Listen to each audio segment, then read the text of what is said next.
نزیکەی 30 ساڵە ئەو کارەی دەکەم لە ساڵی 1995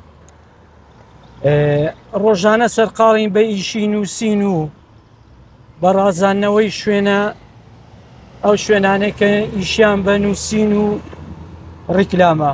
لە ڕاستیدا ئیشکارەکان چۆن ئێستا بە گوێرەی فلێکس و بەهۆی دواکەوتنی موچەوە ئیشی هەمەش تقریبان کەمی کردووە.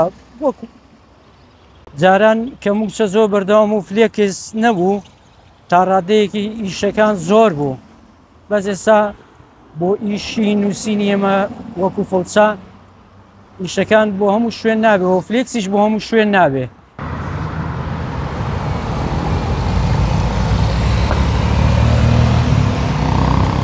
ڕاستی من بە خۆڕسکی فێریەوەی شەی بووم پێشەوەی بچینە قوتابخانە، پێشەوەی بچینە پۆلێکی سەرەتایی دەچوین ڕقەمی سارە و ئۆتۆمبیل و شتێمان دەنووسی کە چوین لە قوتابخانە پۆلێکی سەرەتایی دەستمان کرد بە نووسین، نووسینی ڕێزمانی کوردی. مامۆستا هەستی بەوەی کرد کە من خەتم جوانە، کوتی بابە ئەوە چێ بۆ نووسیوە؟ بۆ خۆت نووسەوە.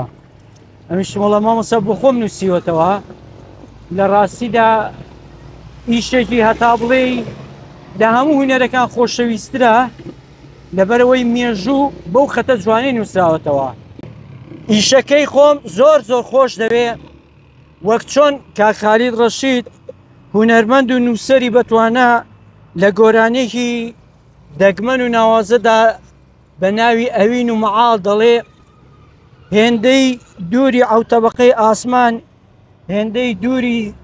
هێندەی قوڵایی زەریاکان خۆشم دەوێ. منیش خەت لە ناو دڵ و لە ناو مێشکم چەسبیوە، هێندەی هەموو دنیا پیشەکەی خۆم خۆش دەوێ.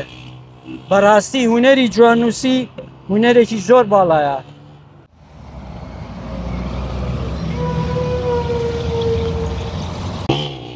وەڵا ڕووداوی خۆشمان هەیە کە لە قوتابخانە بووین،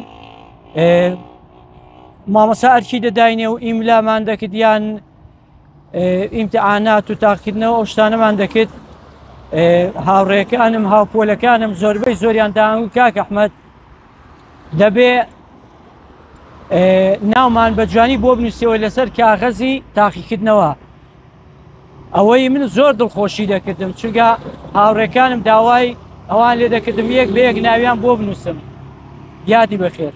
ڕووداوی ناخۆش زۆر ناخۆش نییە، بەڵام هەروەکو یادگاریەک هاوڕێیەکم برادەرێکم کوتی نەشتەرگەریەکم بۆ کراوە بۆی هەیە لەوانەیە لە ژیاندا نەمێنم، حەزم لێیە بە دەستەکانی خۆم لافیتەی خۆم ئامادە بکەم. دەتوانین لافیتەکەم بۆ بنووسی؟ دم بەسەر هەردوو چاو بۆ دەنووسم.